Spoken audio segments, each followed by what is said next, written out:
He said we were the chosen ones, that the Earth was a dying ship, and we were the lucky few with a ticket home. I believed him so blindly that I never even questioned the poison, until the bodies started dropping. Now, the faces I loved are silent beneath black shrouds, and I'm the only voice left to tell the story. The question isn't why they died. The question is how I survived. Welcome to the Skillful Art of Manipulation audiobook. If you haven't already, we invite you to follow us on your favorite podcast platform so you never miss a story. Today, we're honored to bring you The Celestial Cult Suicide, My Escape from the Comet's Grasp. Get ready to immerse yourself in a powerful mind-blowing manipulation thriller that will leave you on the edge of your seat. Because here, our mission is to keep you coming back for more. So without further ado, let's dive into this thrilling narrative together. Chapter 1. The Chosen Ones. They called it the Night of Transition. I called it the night the air stopped moving. Even now, months later, I still wake with the copper taste of barbiturates burning the back of my throat. Still hear the faint hum of the sanctuary's generators, rattling through the walls like the heartbeat of a dying animal. Still feel the teacher's hand gripping mine in the dark, his voice a soft dagger sliding between my ribs. "You're ready, Eden," he whispered, the name he had given me when I surrendered my old one. "You've always been ready." I wasn't, but I nodded anyway. That's how it worked in the celestial sanctuary. You nodded. You smiled. You chanted the mantras until they filled your skull like wet cement. You wore the uniform, plain white shirts, soft cotton pants, the same brand of black Nikes ordered in bulk. You severed ties to your families, burned your photographs, erased your history like it had all been a fever dream. You became nothing, and in return, you were promised everything. The first time I saw the teacher, his real name erased from all record, like ours, he was standing under a canopy of stars in the desert, his silver hair catching the moonlight like a halo. His eyes were not warm. They were empty, but we mistook that emptiness for wisdom, for purity. He said he was not human anymore, not burdened by flesh. He said he was the vessel sent to carry us to the next vibrational plane. He said a ship was coming, that it would sail behind the Hale-Bopp comet like a pearl stitched to the edge of heaven. All we had to do was shed our earthly shells. I was 24 when I first heard those words. 24 and already hollowed out by a world that demanded too much and gave too little. The sanctuary felt like a reprieve, a sacred pause from the screaming hunger of existence. I never realized it was a mouth, waiting to swallow me whole. It started slowly. First the lessons, then the fasts, then the punishments, always wrapped in velvet words like adjustments and alignments. If you disobeyed, you didn't bleed. You just vanished. We learned not to ask where those people went. We learned to obey.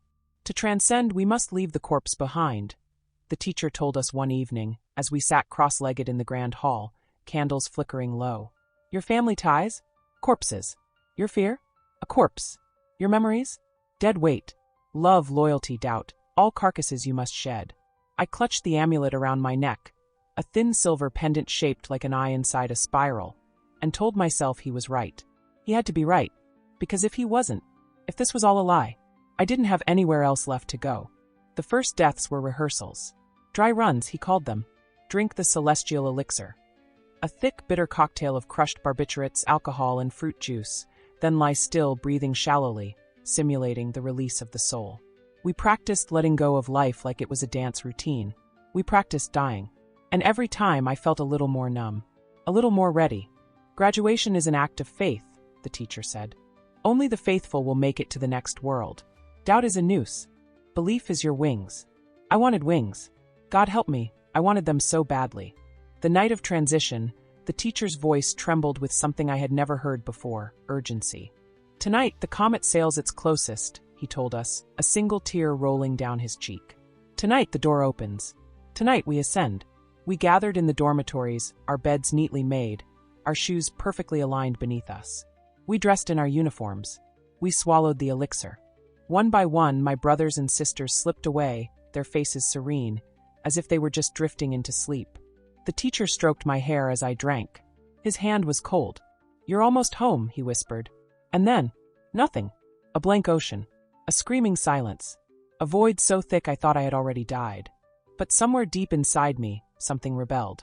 Some stubborn, ugly scrap of life clawed its way up from the pit of my gut and refused. My stomach lurched. I stumbled from the bunk, retching, coughing, shivering as bile burned my throat. And when I opened my eyes, I was the only one left standing. They found me 2 days later, hiding in a closet, soaked in my own vomit and tears, clutching the silver amulet like a drowning woman clutches driftwood. I told them everything. But the truth? The real truth? Part of me never left the sanctuary. Part of me is still lying on that bunk, smiling into the darkness, waiting for a ship that never came. Chapter 2. Echoes in the Void. The days after the transition are a smear of light and noise and hands that aren't his. The investigators came with their clipboards and cameras, their polite horror veiled under procedural efficiency. They moved through the sanctuary like anthropologists dissecting a tomb, documenting every bunk, every body, every scrap of evidence, as if any of it could explain what we had done to ourselves. I remember blinking into the bright sun as they pulled me from the house, my skin burning, my mind reeling like a broken carousel. Someone wrapped a blanket around my shoulders. Someone else whispered into a radio. "Survivor. She's in shock. God, she's just a kid." A kid. I almost laughed. There were no kids in the sanctuary. Only souls in waiting. Only flesh being prepped for slaughter. The state put me in a hospital at first. A sterile box painted in soft, soothing colors designed to pacify the insane. They called it a psychiatric hold. A 72-hour evaluation to make sure I wasn't a danger to myself or others. 3 days. 3 nights. 72 years. I stared at the walls until they rippled like water. I tried to remember the teacher's voice, but the harder I reached, the further it slipped, like smoke through my fingers. The world outside the sanctuary moved wrong. Too fast. Too loud. Too alive. I wasn't ready. The psychiatrist assigned to me was a woman named Dr. Helen Marrow. Mid-40s. Starched suits. Eyes that tried too hard to be kind. She never said the word cult directly, but it hung between us like a rotting carcass. "You were conditioned," she said gently, flipping through her clipboard. "It's normal to feel disoriented after prolonged exposure to structured belief systems." Conditioned. I hated the word. It made it sound like I had been tricked. Brainwashed. But hadn't I chosen this? Hadn't I wanted to believe? I said nothing. I sat in the plastic chair and picked at the scabbed-over cuts on my palms, still healing from where I had clutched the amulet too tightly. "Do you remember why you didn't complete the transition?" she asked, voice syrupy with concern. I flinched. Because I was weak? Because I was selfish? Because some ugly primal part of me, some vestigial animal, had clawed free and screamed "no" into the void? I didn't answer. I didn't have to. The silence said it for me. They released me after 5 days, citing cooperation and no immediate risk of self-harm. Cooperation. Funny word for surrender. They handed me a paper bag of donated clothes, a bus ticket to nowhere, and a referral to a halfway house downtown. A place where lost souls went to pretend they weren't lost. As I stood on the sidewalk outside the hospital, the city roared around me. Car horns. Sirens. Shouting. Laughter. It all sounded like static. I tightened my grip on the amulet. It was the only thing I had left. I didn't belong here. Not in this world of flesh and glass and noise. I belonged there, in the sanctuary. With them. With him. Even in death, he still whispered to me, curling into the hollow spaces he had carved in my mind. "They don't understand, Eden. They never will. But you are chosen. You survived for a reason." I pressed my nails into my palms until the pain became a steady, grounding throb. Maybe he was right. Maybe I hadn't escaped. Maybe I had just graduated to a different kind of death. The halfway house was worse than the hospital. Peeling paint, flickering fluorescent lights, the sharp stench of bleach failing to cover the rot underneath. People slumped in broken chairs, their eyes hollowed out by different demons, drugs, alcohol, loneliness. I wasn't like them. At least, that's what I told myself at first. But by the 3rd night, as I lay awake in my bunk, listening to the distant wail of sirens and the rattling of the heating pipes, I realized the truth. I was exactly like them. I was lost. I was contaminated. And worse, something inside me still ached for him. That's when the letters started. Small, handwritten notes slipped under my door at night. Notes that smelled faintly of incense and desert wind. "We are watching over you, Eden. The journey is not over. Your ascension is still possible." I told myself it was a prank, a cruel joke by one of the other residents. But deep down, a part of me knew better. He was still reaching for me. From beyond death. From beyond reason. He had planted something inside me, a seed that refused to wither. And now it was growing. By the end of the week, the dreams returned. Vivid, smothering. Sweet. In them, the sanctuary was whole again. The grand hall was lit by 1,000 candles. The teacher stood at the altar, arms wide, his smile gentle, welcoming. You left us behind, he whispered, voice cracking with sorrow. But you can still come home. And every time, just before I could reach him, I woke up, alone, sweating, shaking, starving for something I couldn't name. The next morning, I found a package waiting outside my door. No return address. Inside, a pair of brand new black Nikes, and a vial of red liquid with a note. Drink. Follow. Ascend. My hands trembled. My breath caught. Somewhere deep in my gut, the animal inside me, the same one that had fought for life that night, snarled awake. And this time it wasn't fear I felt. It was rage. Pure.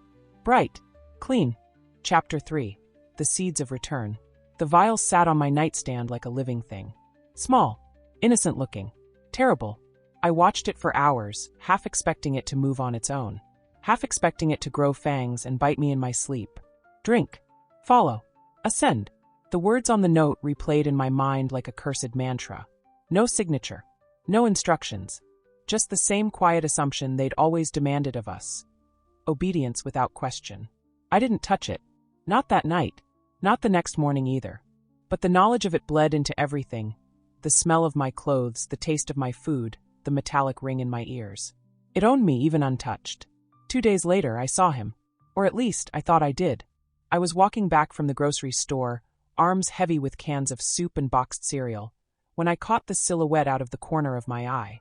Across the street, under the awning of an abandoned laundromat, a man in a plain white shirt, black pants, black Nikes. He stood so still he could have been a ghost. I froze. My heart stuttered. The rational part of me, the part Dr. Marrow would have praised, insisted it was a coincidence. A trick of the light. A random homeless guy dressed too much like my nightmares. But the animal part of me, the part that had kept me alive, knew better. It was one of them. That night, another note appeared under my door. You are not alone, Eden. We are waiting. No more vial. No more packages. Just a whisper of breath against my skin that made it impossible to sleep. I lasted another week before breaking. Before giving in to the gnawing curiosity, the corrosive loneliness. Before taking the bus to the address scrawled at the bottom of the next note that arrived. It was an abandoned strip mall on the edge of the city, swallowed by ivy and disrepair. Unit 7C. The glass door was shattered, patched with duct tape and hope. No sign. No lights. Just a single candle flickering weakly in the farthest corner. I pushed the door open and stepped inside. He was waiting for me. Not the teacher. Another face I hadn't seen in over a year, Sarah. Sweet, trembling Sarah, who used to braid my hair by the campfires. Who used to weep during the purifications, whispering prayers for forgiveness even as the teacher's punishments bruised her skin. She looked older now. Sharper. Something had been carved out of her, some softness burned away. But her smile was the same. Wide. Hungry. You made it, she said, voice trembling with what sounded like joy. I stood frozen in the doorway, bags of air caught in my lungs. You survived too, I whispered. Sarah nodded. Her eyes gleamed wetly in the candlelight. We all did. The room was filled with them. Not all 38. Not even half. Maybe a dozen. Each wearing the same uniform. Each wearing the same black sneakers. Each holding the same expression of reverent exhaustion. As if they'd been running a marathon toward salvation and hadn't yet crossed the finish line. Sarah stepped forward and took my hand, pressing something cold and familiar into my palm. An amulet. Identical to the one I wore under my borrowed sweatshirt. The teacher sent us back for you, she said. Graduation isn't complete without you. For a moment, the floor beneath me tilted. The world spun.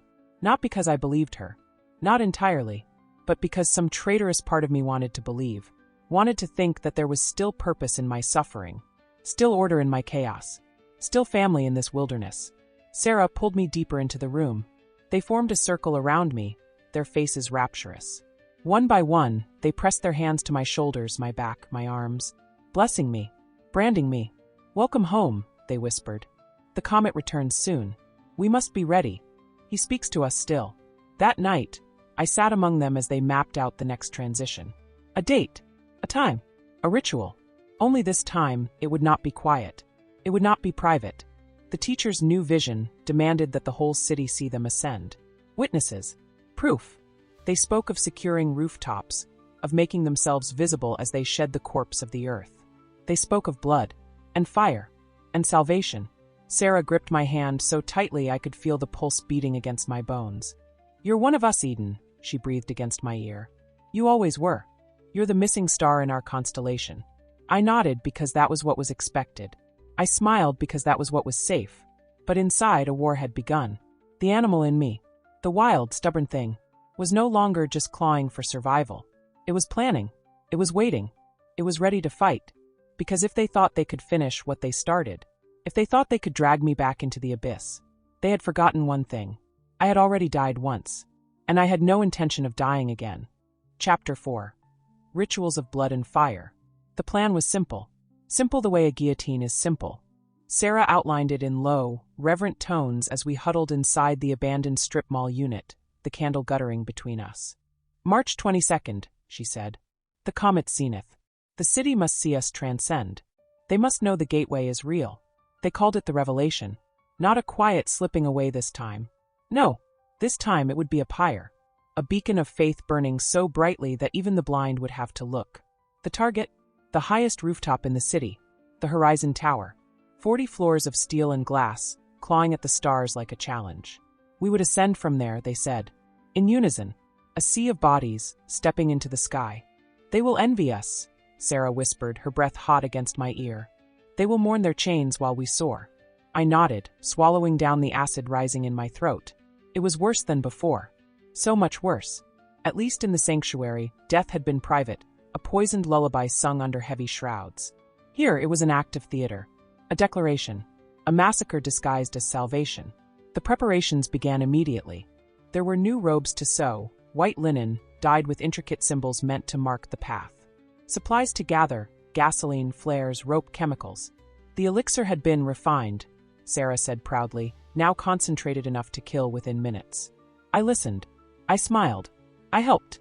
All the while, mapping every crack in their plans, every weakness in their zealotry.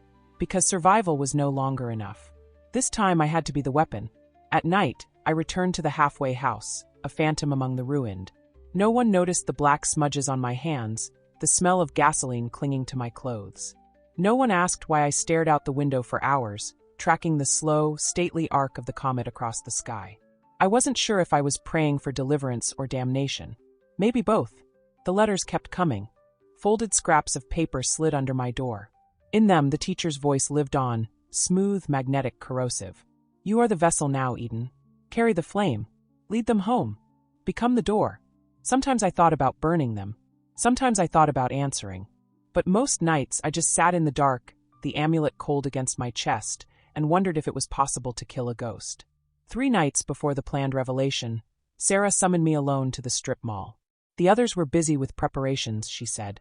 She needed to speak with me privately. When I arrived, she was already waiting, kneeling before a battered altar cobbled together from scrap wood and broken mirrors. The candlelight threw monstrous shadows across her face. "He speaks through me now," she said softly, reverently. "He chose you. But he chose me too." I froze. The hairs on my arms prickled. "We are the twin stars," Sarah continued, her voice trembling with emotion. "2 flames bound to ignite the sky. You will lead them, Eden. I will guide you." She pressed her forehead to the floor, prostrated herself like a penitent before a god. I stared down at her, my heart pounding so hard it rattled my teeth. This wasn't about belief anymore. This wasn't about salvation. It was about power. And Sarah, sweet, broken Sarah, had drunk the poison so deeply she had become part of it. I left that night with a new plan burning in my veins. I would not run. I would not hide. I would climb that rooftop with them. I would sing their hymns. I would drink their poison. And at the final moment, when the stars were watching, when the city held its breath, I would tear it all down. The day of the revelation dawned cold and silver. A brittle wind cut through the city, snapping flags and tugging at coats. I wore the robe they had made me, the white linen heavy against my skin, the red symbols blooming across the fabric like open wounds. At the base of Horizon Tower, we gathered. 12 of us. A living prayer. Sarah's face was luminous with joy. The others swayed gently, already half drunk on the promises whispered into their ears. No one questioned the duffel bags we carried. No one stopped us as we slipped through the service entrance and into the heart of the tower. The elevator creaked and shuddered under our weight as we rose. floor by floor, heartbeat by heartbeat, closer to heaven, closer to hell. When the doors slid open, the rooftop greeted us like an altar. The city sprawled beneath us, cold, glittering, indifferent. Above, the comet burned a scar across the twilight. Sarah knelt and began to chant, her voice threading through the cold air like smoke. The others followed, their hands raised, their mouths forming the ancient, blasphemous syllables the teacher had taught us. Vibrational unity. Ascension through fire. Sacrifice of the vessel. I moved among them, handing out the vials, the flares, the matches. Smiling, nodding, lying, because tucked inside my robe, pressed against my racing heart, was a second lighter and a small, dense bundle of explosives stolen from the construction site next to the halfway house. If they wanted a revelation, if they wanted the sky to weep for them, I would give it to them, but not the way they expected. As Sarah raised the first flare high, her face ecstatic, the moment came. I struck the lighter, lit the fuse, and smiled. Chapter 5, Ashes of Salvation. The lighter's flame hissed to life in my palm, small and defiant against the howling rooftop wind.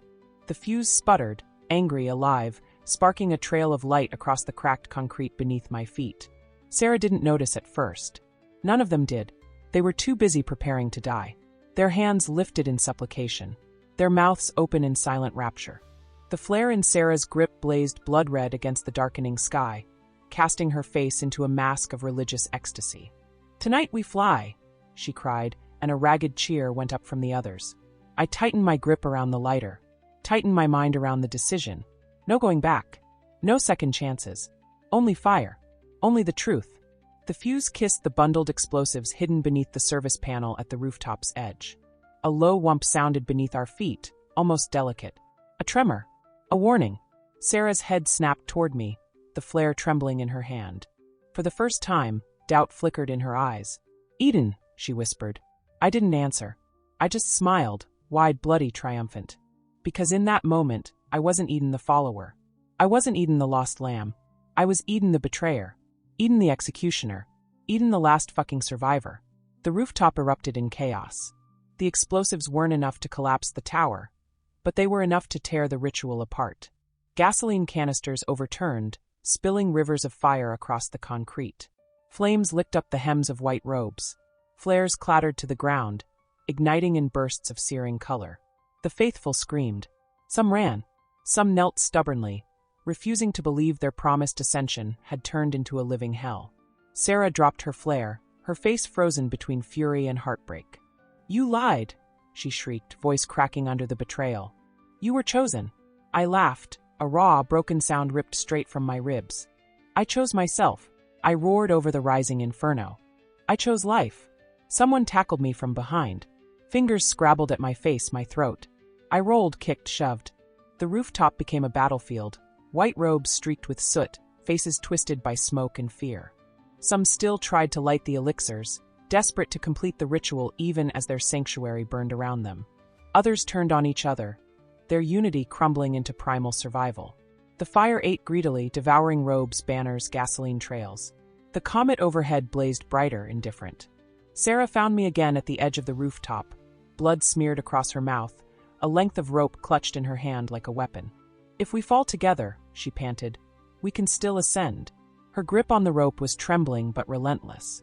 She lunged. I sidestepped, grabbing her wrist midair. For a moment we teetered on the edge, the world sprawling dizzyingly below. Sarah's eyes were wild with grief, with fanatic love. "Don't you see?" she sobbed. "This is mercy." I looked into her face, searching for the girl who used to braid my hair under the desert stars. But she was gone, burned away. Only ash remained. "I'm sorry," I whispered, and then I let her fall. She didn't scream. Not really. Just a gasp, torn away by the wind as she disappeared into the city's glittering throat. I stumbled back, coughing, sobbing, the smoke clawing at my lungs. The rooftop was collapsing in patches now, the fire finding every weakness. Some of the faithful still chanted, even as the flames consumed them. Others lay motionless, already surrendered. I didn't wait to see who lived or died. I ran.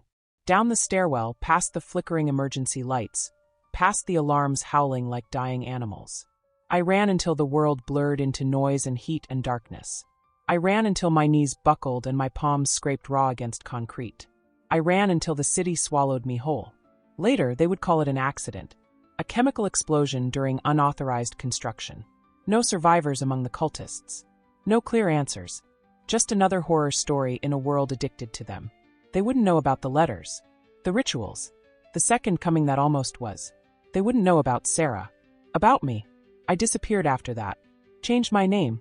Dyed my hair. Moved from city to city like a shadow, trying not to cast itself. I still wake some nights drenched in sweat, the smell of gasoline thick in my nostrils. I still see Sarah's face in my dreams. Still hear the teacher's voice, promising me stars. Promising me peace. Promising me home. But now, when I hear him, I don't listen. I remember the fire. I remember the fall. I remember choosing life, even when death sang sweeter. And for once, the void doesn't pull at me the way it used to. For once, the abyss stares back, and finds me staring harder. Because I'm not the lost girl from the sanctuary anymore. I am the ashes. I am the ruin. And if they ever come again, if another teacher rises, another comet sails, another soft voice whispers salvation into the ears of the desperate, I'll be waiting, flame in hand. Chapter 6. Ghosts in the Smoke. Freedom is an ugly thing when you're not ready for it. They say survival is the beginning of healing. That once you claw your way back into the light, the rest will follow. They never tell you about the smell of burnt flesh that won't leave your clothes. The phantom touches that make you flinch from strangers. The way a simple bus ride, a flickering street lamp, the wrong brand of sneakers, can unspool you into nothingness. I drifted for months. City to city. State to state. Sleeping in bus stations, cheap motels, charity shelters where the volunteers smiled too tightly and kept their purses close. I changed my name so often it became a game, seeing how long I could wear a new skin before it cracked. Sometimes I was Emma. Sometimes June. Sometimes just a letter scribbled on a form. None of them fit. None of them were real. I wasn't real. But the ghosts were. Everywhere I went they followed, lurking in reflections, curling at the edge of my hearing, tugging at the frayed edges of my mind. Sarah's wide, trusting eyes as she fell. The teacher's serene smile as he offered poison disguised as love. The weight of the amulet still cold against my chest, hidden beneath layers of new clothes, new identities. I told myself I should throw it away. Bury it. Burn it. Forget it. But I didn't. I couldn't. Because deep down it wasn't a trophy. It was a warning. One night, in a grimy motel room in Kansas City, I woke to the sound of someone knocking at the door. 3 sharp raps. Then silence. The clock on the nightstand read 3:33 a.m. Of course it did. I stayed frozen under the thin blanket, every nerve screaming. Another knock. Softer this time. More patient. I crept toward the door, every footstep a gunshot in the silent room. Pressed my eye to the peephole. Nothing. Just the oily yellow light of the parking lot. Just the empty walkway. I waited, heart a drum in my throat. After what felt like hours, I slid the deadbolt free and cracked the door open. A package sat on the doormat. No return address. No markings. Just a plain white box wrapped in twine. I should have slammed the door. Should have locked every bolt, pushed furniture against it, prayed to whatever god still listened. Instead, I reached down and picked it up. It was cold. Heavy. Inside, a pair of black Nikes. Brand new. Tag still attached. And a note. The journey isn't over. No signature. But I didn't need one. I dropped the box like it burned. Staggered back into the room, heart hammering, hands slick with sweat. They were dead. I saw them die. I made them die. I burned it all to ash. There was no one left to send this. Except maybe, there was. The next morning, I checked out without showering. Without eating. Took a bus to nowhere in particular. Slept with my back against the window, one eye open. Watched every face too long, too closely. Because if Sarah survived, if even one of them survived, if someone had clawed their way out of that fire the way I had, then the war wasn't over. The teacher's voice wasn't a ghost. It was a seed. Still growing. Still waiting. Still reaching. Over the next weeks, the signs multiplied. A flyer posted on a cracked telephone pole. Ascend beyond. A spray-painted eye spiraled on the wall of a train station bathroom. A man in a crowded street corner, handing out leaflets promising release from the corpse of Earth. Each time, my pulse flared. Each time, the air grew thinner around me. They were rebuilding. Somewhere in the cracks of this broken country, the sanctuary was rising again. And they wanted me back. Not to save me. No, that was never the point. They wanted me because I was proof. Proof that death wasn't the end. Proof that survival was just another form of obedience. Proof that even fire couldn't kill faith. The final confirmation came one night in Detroit, in a battered coffee shop where the lights buzzed and the coffee tasted like rust. A man sat across from me uninvited. Tall, gaunt, pale hands folded neatly around a chipped mug. He smiled. Slow, patient. We've missed you, Eden, he said. No name, no threat, just a quiet certainty that he didn't need either.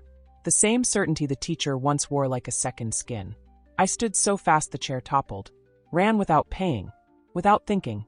Out into the freezing night, heart hammering against the inside of my ribs like a caged bird. They knew. They had always known. There would be no outrunning it. No hiding. The comet was gone, burned out of the sky. But the cult, the rod it planted, was alive. And it was growing. Worse. Smarter. Hungrier. The sanctuary had not died with the fire. It had simply gone underground, waiting for the next celestial sign, the next broken soul to promise a way home. Waiting for me. Chapter 7. The Last Light. I used to think survival was a finish line. A brutal, blood-soaked one, but final. Now I understand survival is a relay race you never finish. You just pass the baton between different versions of yourself, hoping the next one is strong enough to keep running. I was tired of running, tired of looking over my shoulder, tired of waking up choking on smoke I couldn't see, tired of waiting for the sanctuary's hand to close around my throat again. So I made a choice. The last choice. Not to run, not to hide, but to burn it all down, properly this time. No unfinished flames. No survivors whispering in the cracks. If the sanctuary wanted a reckoning, I would bring it to them. I started with the fragments. I tracked the signs, the flyers, the symbols, the whispers in underground forums, and pieced them together into a map. A web of meeting places. Recruitment hubs. Safe houses painted in invisible ink. It was easier than I thought. Desperation makes people sloppy. Fanaticism makes them arrogant. They thought they were untouchable because they believed they were already halfway ascended. They forgot what a fallen angel can do. I found the new sanctuary in an abandoned church outside of Tulsa. The old stone building squatted on the edge of the woods like a wounded beast, its windows broken and its bells silent. Inside, candles flickered against graffiti-stained walls. A new congregation knelt before a crude altar, nothing more than a table draped in white, stained red with offerings. And at the front, a figure, draped in white, voice low and mesmerizing, preaching not salvation but abandonment. Leave your corpse behind, he intoned. Your mind, your fears, your pain, shed it all. I stepped through the doorway, my boots crunching over shattered glass. Every head turned toward me, eyes wide, mouth slack. Recognition flickered through them like wildfire. Some whispered my name, Eden, like a prayer, like a curse. The leader paused. His face was new, young, handsome in a way the teacher never was. But the voice was the same, the voice of death dressed up in hope. He smiled. Welcome home, Eden, he said. I smiled back, pulled the bag from my shoulder, tossed it at his feet. He blinked down at it, confused, just as I pulled the detonator from my pocket. Home is dead, I said, and pressed the button. The explosion wasn't cinematic. It was brutal, sudden. The blast tore the altar apart, sending stone and fire and blood into the air. Screams erupted. High, ragged animal. Smoke churned through the nave, swallowing banners and bodies alike. I moved through it like a ghost. Unstoppable. Unreachable. The leader stumbled toward me, blood soaking his robe, eyes wide with disbelief. Why? He gasped, reaching for me. I stepped back, watching him crumble. Because you won't take anyone else, I said. And then he was gone. I left the church burning behind me. Didn't look back. Didn't need to. Some fires you don't watch. You just let them consume. The news called it an accident. A gas leak. No one looked deeper. No one cared enough to see the fingerprints of faith twisted into madness. But I knew. And somewhere maybe they did too. The ones who weren't there that night. The ones still hiding, still waiting. I had sent them a message. I survived you. And I am not afraid anymore. Now I move differently. Not as prey. Not as a fugitive. But as a warning. When I see the signs, the spirals, the black Nikes, the soft smiles promising release, I don't run. I get close. I listen. And when the time is right, I light the match. Because survival isn't enough. Not for people like me. We don't survive. We hunt. We burn. We end it.